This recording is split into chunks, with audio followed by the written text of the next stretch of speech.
अब देखते हैं इस चैप्टर के कुछ इंपॉर्टेंट क्वेश्चन आंसर। तो सबसे पहले हम देखेंगे थिंक एज यू रीड, जो कि आपकी पेज नंबर 59 का ये भी इंपॉर्टेंट क्वेश्चन है। तो पहले हम थिंक एज यू रीड का सारे क्वेश्चन हम उसका आंसर देखेंगे।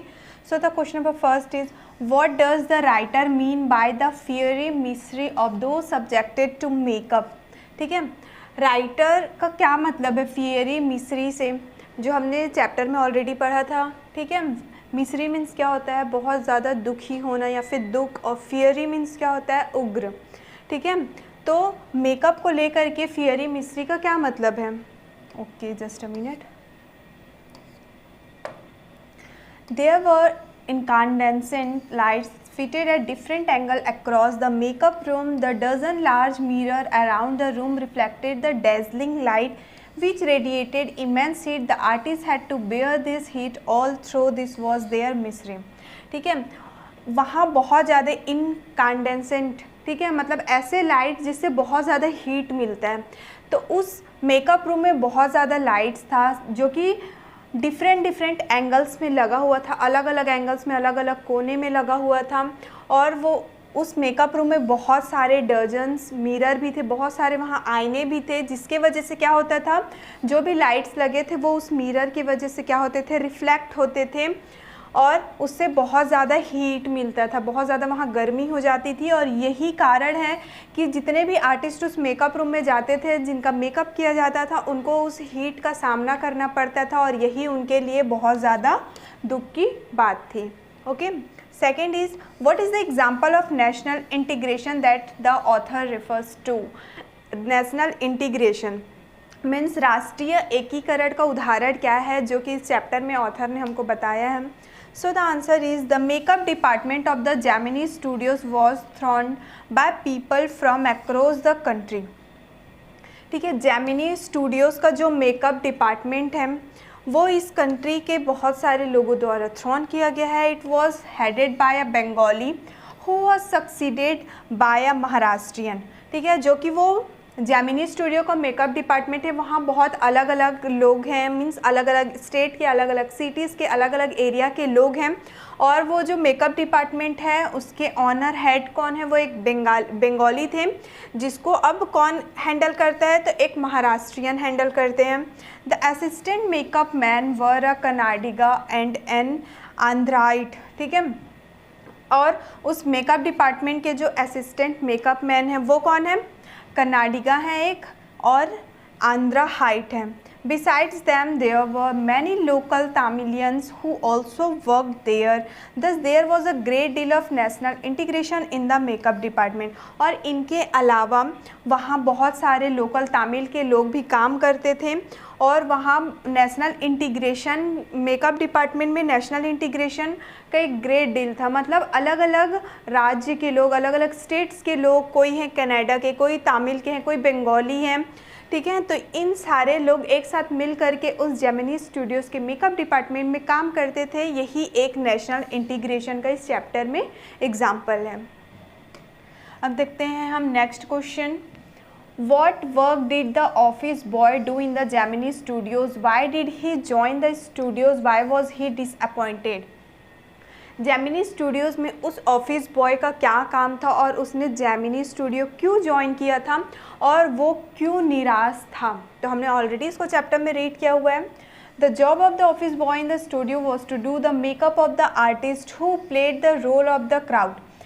ऑफिस बॉय का उस मेकअप डिपार्टमेंट में क्या काम था कि वो जो क्राउड का जब शूटिंग होता था, भीड़ की जब शूटिंग होती थी, तो क्राउड में जो लोग शामिल होते थे, ऑफिस बॉय उनका मेकअप किया करता था। While he entered the Gemini Studios, he nurtured the dream of being a top actor or a screenplay writer. जब वो जेमिनी स्टूडियोज़ गया था तो उसका क्या ड्रीम था, उसका सपना ये था कि वो एक अच्छा बड़ा एक्टर बनेगा, या फिर वो क्या बनेगा, एक स्क्रीन प्ले राइटर बनेगा। He also wanted to be a famous director or a lyric writer for that matter. ठीक है, और इसके साथ साथ वो क्या चाहता था, या तो वो डायरेक्टर बनेगा, या तो वो लिरिक्स जो सॉन्ग्स वगैरह लिखते हैं वो राइटर बनेगा। he realized that his talent was getting wasted in the studio, so he was disappointed. और उसको ये महसूस होता है कि उसके अंदर जो भी टैलेंट है, जो भी काबिलियत है, वो बेवजह बेकार जा रही है और इसी के वजह से वो डिसअपॉइंट मीन्स निराश हो गया था. Next question is why did the author appear to be doing nothing at the studios. क्यों ऑथर उस जेमिनी स्टूडियोज़ में कुछ भी नहीं करते हुए नज़र आते थे. So the answer is Ashoka Mitran's job was simply to cut out the newspaper clippings on a wide variety of issues and file them accordingly. Ashoka Mitran मतलब जो हमारे राइटर हैं, उनका काम क्या था उस जेमिनी स्टूडियो में कि वो क्या काम करते थे, न्यूज़पेपर से वो क्लिप्स लोग को जो उनको इम्पोर्टेंट लगता था वो क्लिप्स को वो कट करके उसको फाइल में इकट्ठा करके रखते थे. वो To the people around he seemed doing nothing but tearing newspapers all the time. और जितने भी लोग आसपास में रहते थे वो कभी भी जो ऑथर है हमारे अशोका मित्रांश उसको कुछ काम करते हुए नहीं देखते थे सिवाय न्यूज़पेपर को टीयर अप करते हुए मीन्स फाड़ते हुए. इसलिए सभी को लगता था कि वो कुछ भी काम नहीं करते हैं.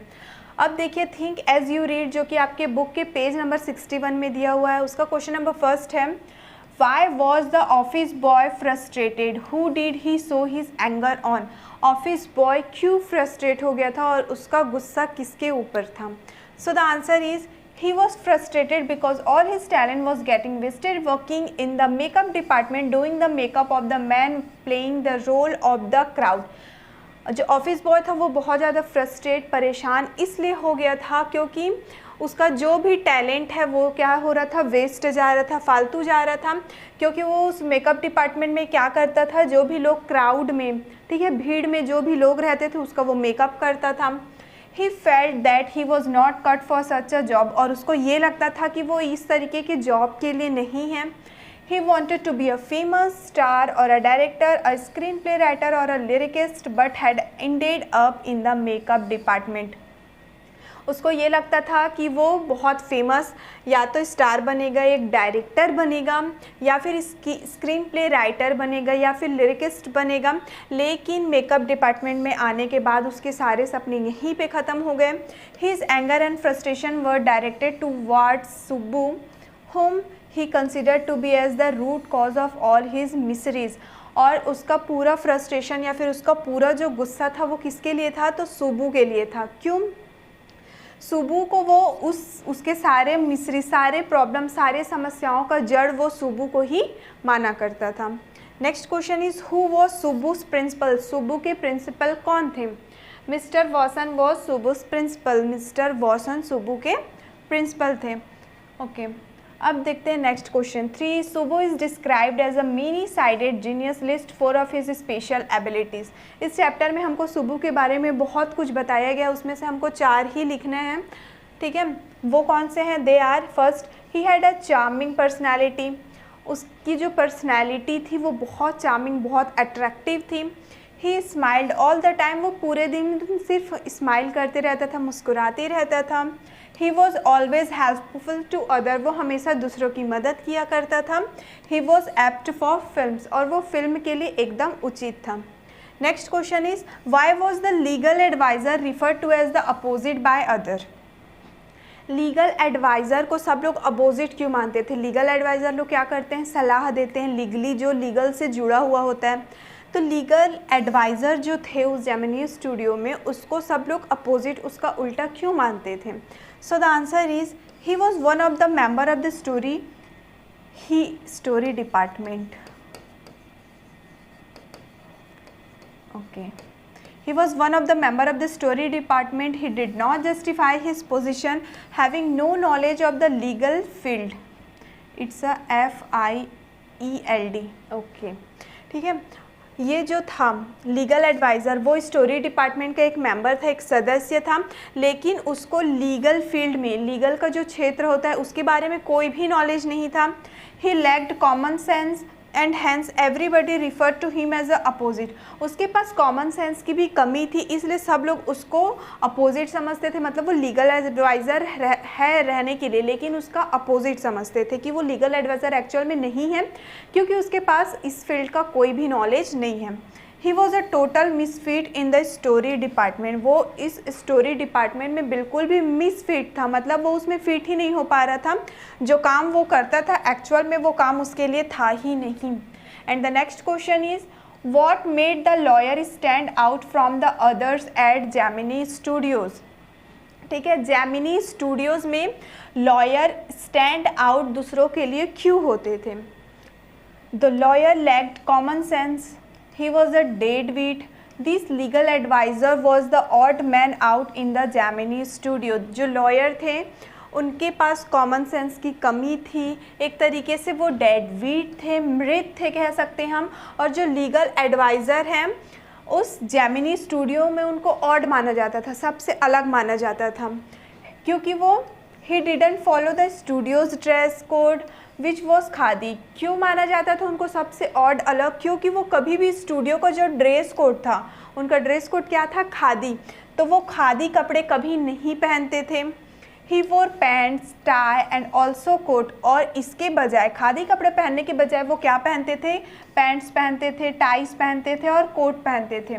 He looked different and totally out of place amongst the crowd of dreamers with his heap of cold logics। He was a neutral among the Gandhiites and the Khadiites। और वो वहाँ के जितने भी लोग हैं उनमें से वो सबसे अलग दिखते थे, जो भी सपने देखने वालों का वहाँ जो भीड़ था उनमें से अलग दिखते थे लीगल एडवाइज़र लोग, क्योंकि उनका कपड़ा, उनका रहन सहन अलग था, और वो एक सामान्य, एक न्यूट्रल थे गांधीहाइट्स और खादीहाइट्स के। ओके, अब देखते हैं हम नेक्स्ट क्वेश्चन जो कि आपके पेज नंबर 64 का है। Question number first is did the people at Gemini studios have any particle political affiliation. क्या जेमिनी स्टूडियो के लोगों के पास कोई भी राजनीतिक जुड़ाव था। No, the people at Gemini studio do not have any particular political affiliation, they only wore khadi and worshipped Gandhi. Gemini studio के लोगों के पास कोई भी पॉलिटिकल एफिलिएशन मतलब राजनीतिक जुड़ाव नहीं था, वो सिर्फ क्या करते थे, गांधी जी के भक्त थे और वो खादी कपड़ा पहनते थे, उनको राजनीति से कोई लेना देना नहीं था। Question number 2 is why was the moral rearmament army welcome at the studios.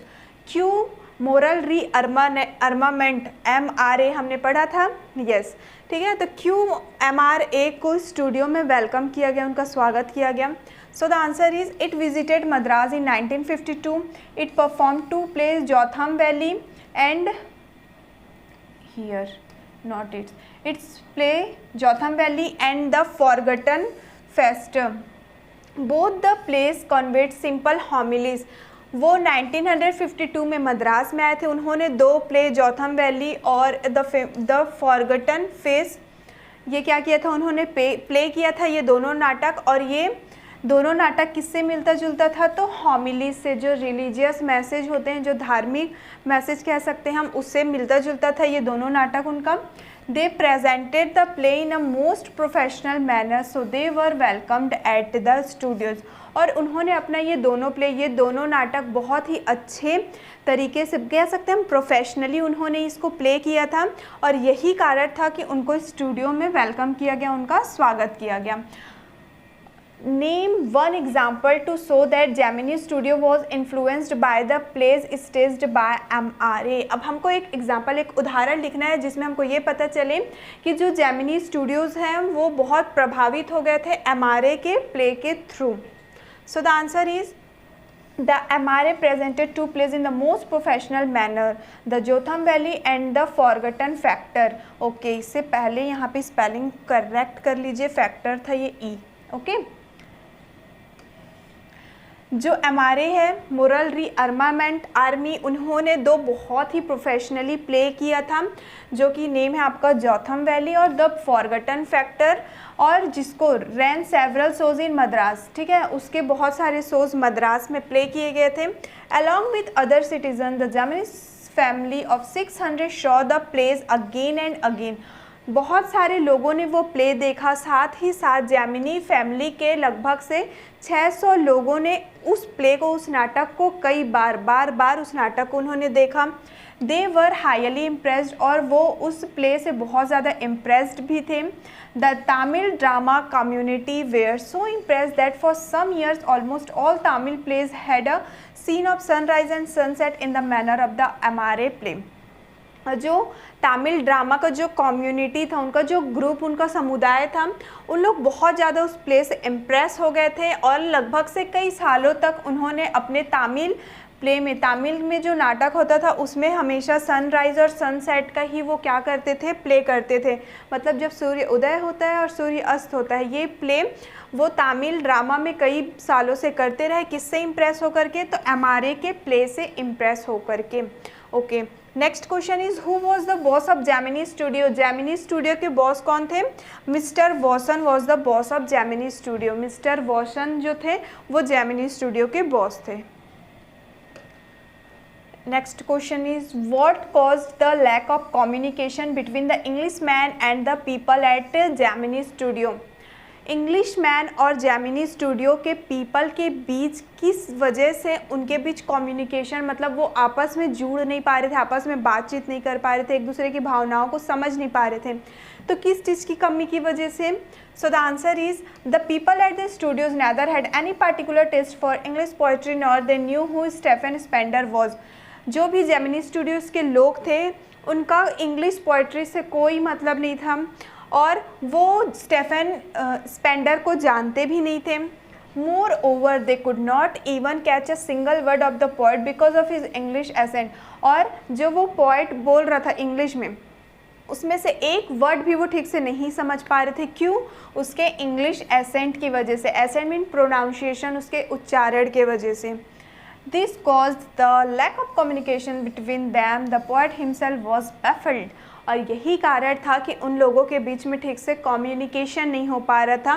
और जो पोएट था, मीन्स वो जो इंग्लिश मैन था, वो खुद भी बैफल्ड था, कंफ्यूज था कि लोग एक्चुअल में कैसे रिएक्ट कर रहे हैं। ये सब चीज़ को देख करके वो खुद भी क्या हो गया था, कंफ्यूज हो गया था। Next question is why is the Englishman's visit refer to as unexplained mystery? क्यों इंग्लिश मैन जब वहाँ पे विजिट किया था, मीन जेमिनी स्टूडियो में जब वो इंग्लिश मैन आया था, तो इसको अनएक्सप्लेन्ड मिस्ट्री, एक रहस्य क्यों कहा गया है? So the answer is the Englishman visit is referred to as unexplained mystery because due to his English accent no one followed what he had been talking about sorry. तो इसलिए उनको unexplained mystery, एक रहस्य माना गया था उनका आना। क्योंकि जो उनका इंग्लिश एसेंट था, उनको इंग्लिश में जो वो प्रोनाउंस कर रहे थे, जो भी चीज़ वो उच्चारण कर रहे थे, उसको कोई भी लोग समझ नहीं पा रहे थे कि एक्चुअल में वो बात क्यों कर रहे हैं। मीन्स वो जेमिनी स्टूडियोज़ में आए ही क्यों हैं, जो जबकि उनका इंग्लिश इतना ज़्यादा स्ट्रॉन्ग है। अब देखते हैं नेक्स्ट क्वेश्चन, जो कि आपके बुक के पेज नंबर 65 का। And the question number first is who was the English visitor to the studio? उस जेमिनी स्टूडियो में इंग्लिश विजिटर कौन थे? The English visitor was Stephen Spender, a poet and also the editor of a British periodical, The Encounter. जो उस Gemini studio में आए थे English visitor, वो एक्चुअल में स्टेफन स्पेंडर थे, जो कि एक पोएट थे, साथ ही साथ वो the encounter British periodical time के एडिटर भी थे। Okay, next question is how did the author discover who the English visitor to the studio was? कैसे ऑथर को ये बात पता चला, कैसे उन्होंने इस बात का डिस्कवर, खोज किया कि जो जेमिनी स्टूडियो में इंग्लिश मैन या फिर इंग्लिश विजिटर जो वहाँ आए थे, वो एक्चुअल में कौन थे? The author came to know about a short story writing contest been organized by a British periodical, The Encounter. Author को ये बात पता चलता है कि द इनकाउंटर ब्रिटिश पीरियडिकल के द्वारा एक राइटिंग कॉन्टेस्ट आयोजित किया गया है। He wanted to take part in the contest, और जो ऑथर थे वो उसमें पार्टिसिपेशन करना चाहते थे, उसमें भाग लेना चाहते थे। Opening one of the fresh copies of the periodical he saw the name of its editor, it was Stephen Spender. और जैसे ही उन्होंने एक फ्रेश कॉपी, मतलब एक कॉपी, एक बुक द इनकाउंटर का उन्होंने जैसे ही ओपन किया, तो उन्होंने उस एडिटर का नेम देखा, और उस एडिटर का नेम क्या था? Stephen Spender. Thus he realized that the English poet and the editor of the Encounter was the same person. तब उनको ये पता चला कि इंग्लिश पोएट जो उनके जेमिनी स्टूडियोज़ में आए थे वो और द इनकाउंटर के जो एडिटर हैं वो दोनों ही एक ही पर्सन हैं. Okay, next question is what does the God that failed refer to. ये बुक हमने पढ़ा था, बुक का नाम. ये बुक से हमको क्या पता चलता है, किस चीज़ को वो बता रहा है. The God that failed was a book of essays by 6 eminent essayist describing their journey into communism and their disillusion written.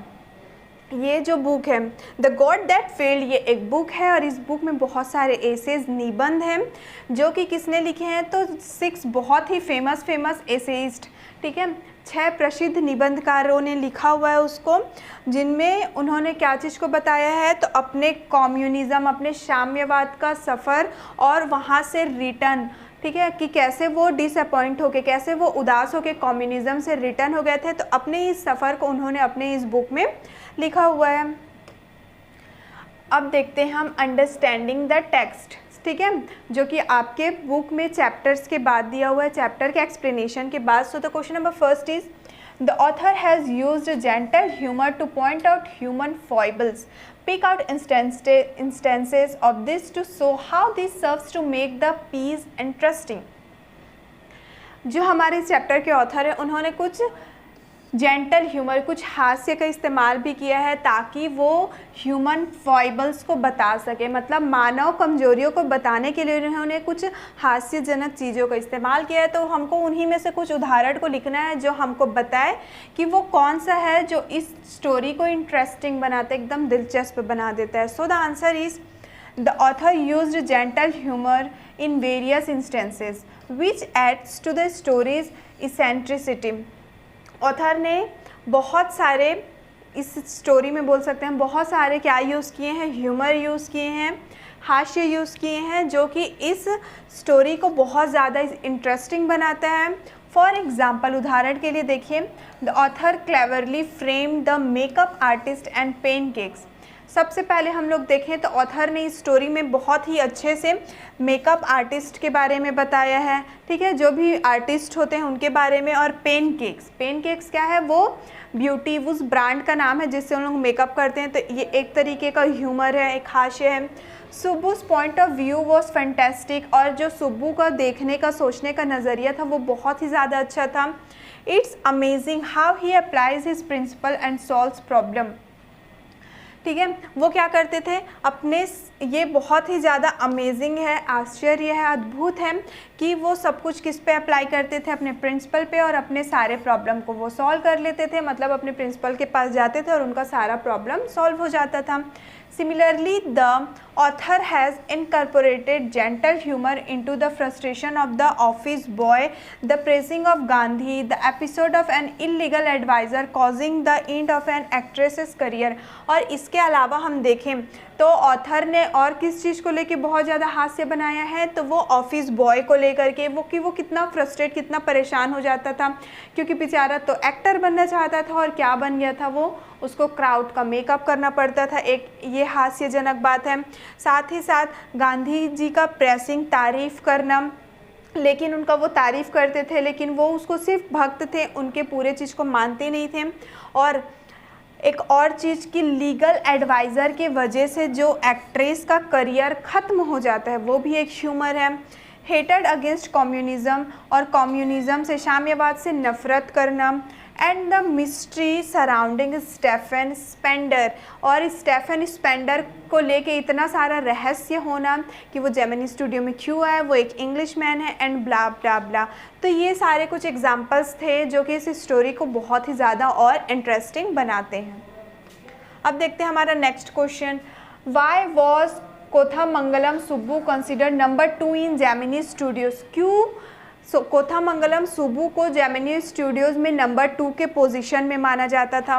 So the answer is using flattery Kothamangalam Subbu was able to secure the position closest to the boss. क्यों उनको number 2 position में माना जाता था? क्योंकि वो अपने boss के बहुत ज़्यादा करीब थे. He wasn't brilliant, but he was a cheerful person who was fiercely loyal to the boss. वो बहुत ज़्यादा ब्रिलियंट, बहुत ज़्यादा होशियार नहीं थी, लेकिन वो बहुत ही चीयरफुल पर्सन थे, मतलब वो बहुत खुश रहा करते थे और वो अपने बॉस के प्रति बहुत ज़्यादा ईमानदार भी थे. When the boss was in a jam, he offered solution. जब भी उसके बॉस जैम में, मतलब परेशानी में या मुश्किलों में होते थे, तो वो उनको, अपने बॉस को कुछ उसका सॉल्यूशन भी देते थे. As a result the other employees ranked him second in Gemini Studios. और इन सब को देखते हुए जो दूसरे एम्प्लॉयज़ थे उन्होंने क्या किया, कोथामंगलम सुब्बू को जेमिनी स्टूडियोज़ में सेकंड पोजीशन में रख दिया. ओके, नेक्स्ट क्वेश्चन देखते हैं अब हम. How does the author describe the incongruity of an English poet addressing the audience at Gemini Studios? कैसे ऑथर ने ये डिस्क्राइब किया, ये बताया कि जो इंग्लिश पोएट है उसकी इनकॉन्ग्रुइटी मीन्स अयोग्यता. ठीक है, तो किस तरीके से ऑथर ने उस इंग्लिश पोएट की अयोग्यता को बताया है उस जेमिनी स्टूडियो के ऑडियंस के बीच. So the answer is The English poet was speaking in English to the Tamil audience at Gemini Studios. जो कि इंग्लिश पोएट थे वो क्या कर रहे थे, जेमिनी स्टूडियोज़ में तामिल लोगों से इंग्लिश में बात कर रहे थे. With a typical provincial accent, और उनका प्रोनाउंसिएशन, उच्चारण करने का तरीका भी बहुत ज़्यादा कठिन था. He was speaking to a dazed and silent audience about the joys and tribulation of being an English poet. और वो बहुत डेज्ड, मतलब बहुत ही कंफ्यूज्ड हो करके बोल सकते हैं. और वो जितने भी ऑडियंस उस जेमिनी स्टूडियोज़ में जितने भी ऑडियंस थे बहुत चुप थे, खामोश थे और उन लोग खुद कंफ्यूज थे. और वो जो इंग्लिश मैन है वो उनसे क्या कर रहे थे, बातें कर रहे थे. This was the inconsistency because his audience had no idea what he was saying. और यही कारण है कि उनको इंग्लिश तो समझ में आ नहीं रहा था, जिसके वजह से वो जो ऑडियंस है उनको बिल्कुल भी समझ नहीं आ रहा था कि वो अब वो क्या बोले, क्योंकि वो उस इंग्लिश मैन का बात तो समझ ही नहीं पा रहे थे, तो उनको वो क्या बोले. अब नेक्स्ट क्वेश्चन देखिए. What do you understand about the author's literary inclination from the account? आप क्या समझते हैं ऑथर के लिटरेरी इंक्लिनेशन, मतलब जो वो साहित्यिक उनका जुड़ाव है कह सकते हैं हम, तो उससे हम क्या समझते हैं कि ऑथर का साहित्यिक जुड़ाव लिटरेरी से कैसे उनका अटैचमेंट है. So the answer is the author was often interested in prose as evidenced by his book choices, his admiration for Stephen Spender and the accounts recurring theme of prose writing. जो author हैं उनको pros stories वगैरह लिखने का बहुत शौक़ था बोल सकते हैं, या फिर पढ़ने का बहुत शौक़ था. जैसे कि वो बुक को चॉइस करते थे, सिलेक्ट करते थे, और स्टेफन स्पेंडर की वो बहुत तारीफ़ करते थे. और and the account recurring theme of prose writing, pros writing को लेकर की, स्टोरी राइटिंग को लेकर के वो थीम सोचा करते थे. ये सारा रीज़न है. नेक्स्ट क्वेश्चन देखेंगे अब हम. थिंकिंग अबाउट द टेक्स्ट का इसमें हमको क्या बोला गया है, discuss in small group taking of from points in the text. जो भी हमको क्वेश्चन दिया उसको आपको क्या करना है, एक छोटा सा ग्रुप बना लेना है, चाहे आप 2 लोगों का बनाइए, 3 लोगों का बनाइए और 4 लोगों का बनाइए. जो भी टॉपिक दिया है उसको आपको ग्रुप में क्या करना है, डिस्कस करना है. जो भी हमको क्वेश्चन दिया, जैसे कि देखते हैं हम, क्वेश्चन नंबर फर्स्ट है हमारा, film production today has come a long way from the early days of the Gemini Studios. अगर जेमिनी स्टूडियोज़ के टाइम का कंपेयर करें और आज का हम कंपेयर करते हैं फिल्म प्रोडक्शन, ठीक है, कि पहले किस तरीके से फिल्म बनाया जाता था और अब किस तरीके से फिल्म बनाया जाता है, दोनों में बहुत सारे डिफरेंसेस हैं. तो इसको अगर हम अब स्टार्ट करेंगे इसके बारे में डिस्कस करना, तो हो सकता है मेरा पॉइंट ऑफ व्यू अलग होगा, आपका पॉइंट ऑफ व्यू अलग होगा, आपके फ्रेंड्स का पॉइंट ऑफ व्यू अलग होगा. तो इसी को हमको डिस्कस करना है. सो द आंसर इज, देख सकते हैं आप, रिया जो कि आपकी फ्रेंड है उसका पॉइंट ऑफ व्यू, ठीक है, नीना जो कि आपकी फ्रेंड है उसका पॉइंट ऑफ व्यू देखेंगे हम, सोनू ये भी आपका फ्रेंड है उसका पॉइंट ऑफ व्यू. मतलब इस तरीके से यहाँ पे मैंने आंसर लिखा है कि अगर लोग स्मॉल ग्रुप में डिस्कस करते हैं तो मे बी कोई किसी का सोच ये हो सकता है तो किसी का सोच ये हो सकता है. ठीक है, फॉर एग्ज़ाम्पल रिया बोलेगी, उसका सोच क्या है, film making has came a long way since the past era of the mute cinemas and the black and white cinemas of the yester years.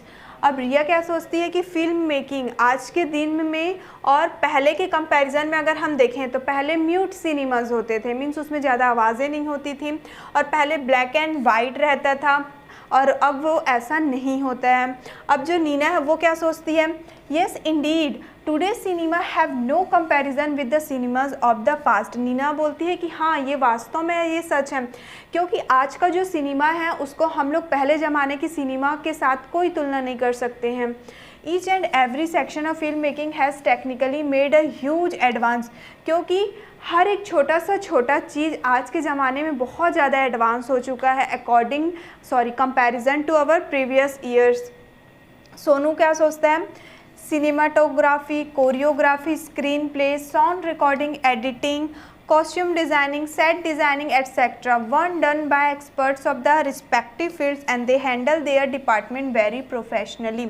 चाहे वो आपका सिनेमाटोग्राफी हो, कोरियोग्राफी हो, स्क्रीन प्ले का काम हो, चाहे साउंड रिकॉर्डिंग का काम हो, चाहे एडिटिंग का काम हो, चाहे कॉस्ट्यूम को डिज़ाइनिंग करने का काम हो, चाहे सेट को या फिर स्टेज को डिज़ाइनिंग करने का काम हो, या कोई भी काम हो। आज के ज़माने में क्या होता है, एक्सपर्ट्स के द्वारा सारे काम्स को करवाया जाता है जो उस फील्ड में बहुत ज़्यादा क्या होते हैं, एक्सपर्ट होते हैं और वो प्रोफेशनली उस काम को करते हैं। लेकिन पहले ज़माने में ऐसा नहीं होता था, तो इस तरीके से डिफरेंस हम बता सकते हैं।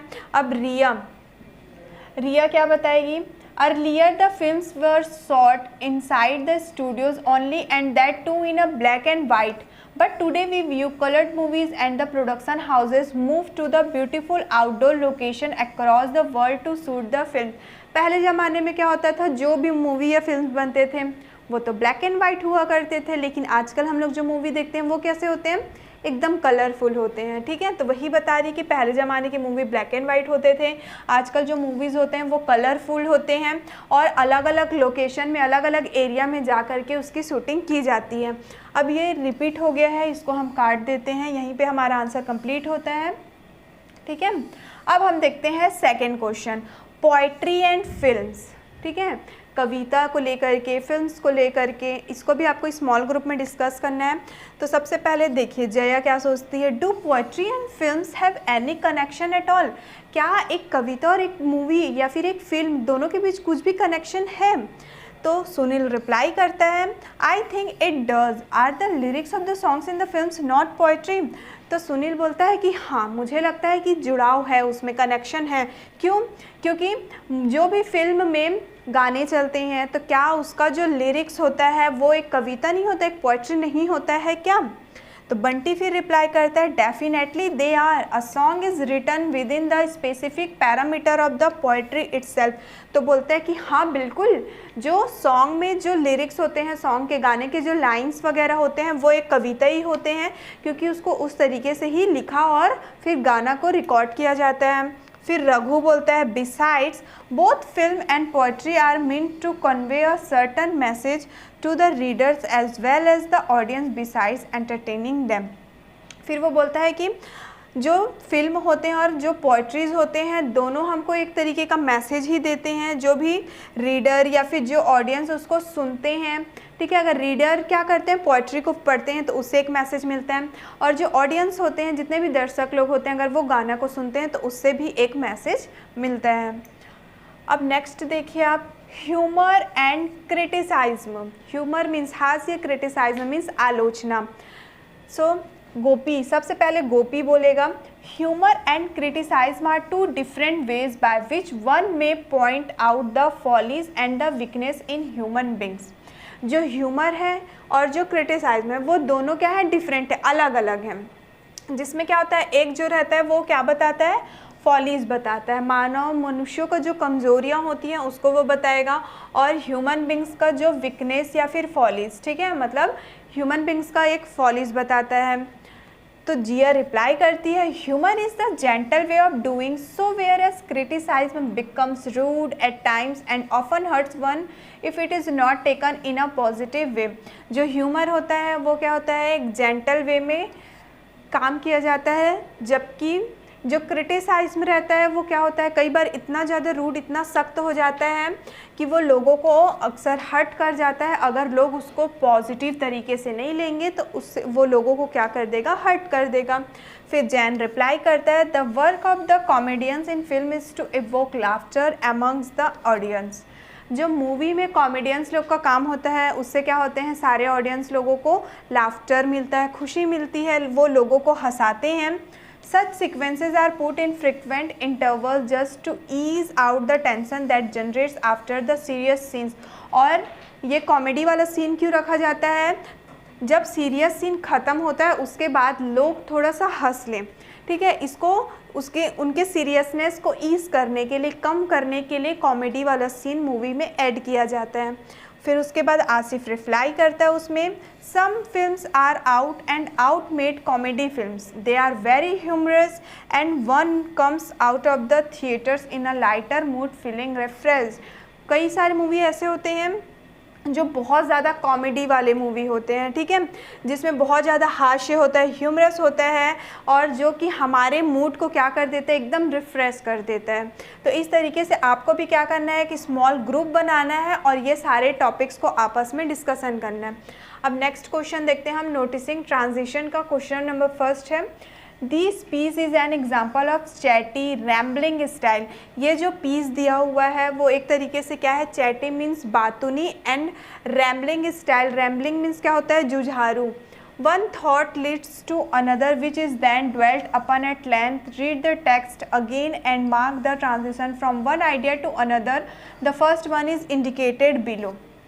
और इसमें क्या है, कोई एक सोच है वो दूसरे के साथ जुड़ा हुआ है, हमको नीचे जो दिया हुआ है उसको रीड करने बोला है। जैसे कि फर्स्ट वाला आपके बुक में भी सॉल्व है, देखिए आप, मेकअप है वो किससे जुड़ा हुआ है, मेकअप डिपार्टमेंट आपका ऑफिस बॉय से, ऑफिस बॉय देन सुबू, तो वो एक दूसरे से आपस में कनेक्ट हैं। तो इसी तरीके से हमको इसका आंसर लिखना है। सो द आंसर इज, देखिए makeup department, office boy then Subbu. उसके बाद देखिए द नरेटर, फिर वो ऑफिस बॉय से कनेक्टेड है, फिर से वो सुबू से कनेक्टेड है। Hierarchy in the makeup department, then वो office boy, then the narrator, इसको हम एरो कर लेते हैं, ठीक है। नेक्स्ट देखिए the legal adviser, legal adviser फिर से किससे जुड़ा हुआ है, सुबू से, और सुबू किससे जुड़ा हुआ है, बॉस से। फिर द जेमिनी स्टूडियोज़ जो कि जुड़ा हुआ है द एमआरए से, और द एमआरए जो जुड़ा हुआ है वो कम्युनिज्म से। द जेमिनी स्टूडियोज़ फिर से जुड़ा हुआ है गांधी से, और गांधी जुड़े हुए हैं कम्युनिस्ट से। एंड द मिस्टर वासन जो कि कनेक्टेड है स्टेफन स्पेंडर से, और स्टेफन स्पेंडर किससे जुड़े हुए हैं, the God that failed book से। सो इसी के साथ हमारा ये चैप्टर भी कंप्लीट होता है। आई होप स्टूडेंट्स कि आपको चैप्टर के एक्सप्लेनेशन एज वेल एज जो भी क्वेश्चन आंसर हमने आज रीड किए हैं वो भी अच्छे से क्लियर हो गए होंगे। सो मिलते हैं हम लोग नेक्स्ट वीडियो में हमारे नेक्स्ट चैप्टर के साथ। Thank you.